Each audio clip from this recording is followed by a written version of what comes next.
اللہ اس حال میں آئے گا کہ وہ لا الہ الا اللہ کہہ رہا ہوگا، یبتغی بہ وجہ اللہ، اور لا الہ الا اللہ دل کے اخلاص کے ساتھ کہہ رہا ہوگا، الا حرم اللہ علیہ النار، ایسے انسان کے اوپر اللہ تعالیٰ جہنم کی آگ کو حرام کر دے گا، جہنم حرام کر دے گا۔ اگر آپ کی توحید میں اخلاص ہے، آپ کی توحید سچی ہے، آپ کی توحید، اور توحید پکی کس کی ہوگی؟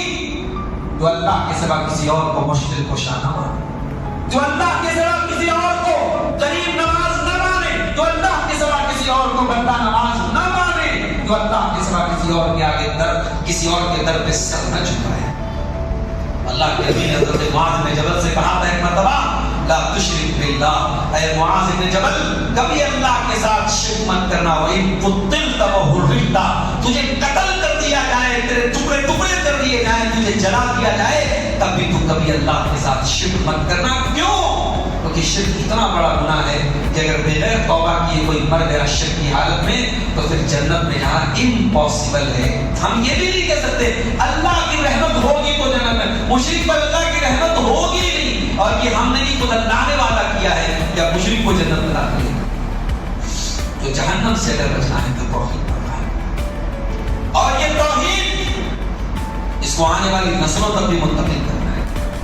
اپنے بچوں کو بچپن سے سکھاؤ، اپنی بیٹیوں کو سکھاؤ کہ نظر لگتی ہے، نظر کا علاج دعا ہے، اللہ تبارک و تعالیٰ کی مشیت سے نظر لگتی ہے، اور اللہ ہی نظر کو دور کرتا ہے۔ یہ نظر کا ٹیکا لگانے سے نظر نہیں دور ہوتی۔ اپنے بچوں کو بچپن سے بتاؤ، مصیبتوں اور پریشانیوں میں اللہ کا نام لیں، بلی اور کتے اور شیر سے نہ ڈرا کے ان کو اللہ کا ڈر ان کے دلوں میں پیدا کرو، توحید کو مضبوط کرو۔ حضرت یعقوب علیہ السلام 12 بیٹوں کے بعد، ان کے 12 بیٹے تھے، ان کو اسرائیل، حضرت یعقوب علیہ السلام کے بیٹوں کو ہی بنی اسرائیل کہا جاتا، ان کا ایک اور نام اسرائیل تھا۔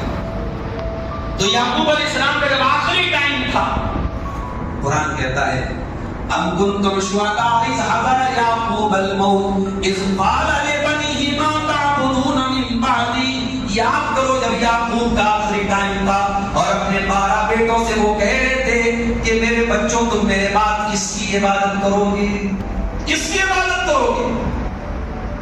ماذا تعبدون، کس کی عبادت؟ قالوا نعبد الہک و الہ آبائک ابراہیم و اسماعیل و اسحاق، بچوں نے کہا کہ ابا جان ہم اس اللہ کی عبادت کریں گے جس کی عبادت آپ کرتے تھے اور جس کی عبادت ہمارے باپ دادا ابراہیم اسحاق کرتے تھے، اسماعیل کرتے تھے۔ اسی عقیدے پر یعقوب علیہ السلام نے اپنے بچوں کو قائم رہنے دیا۔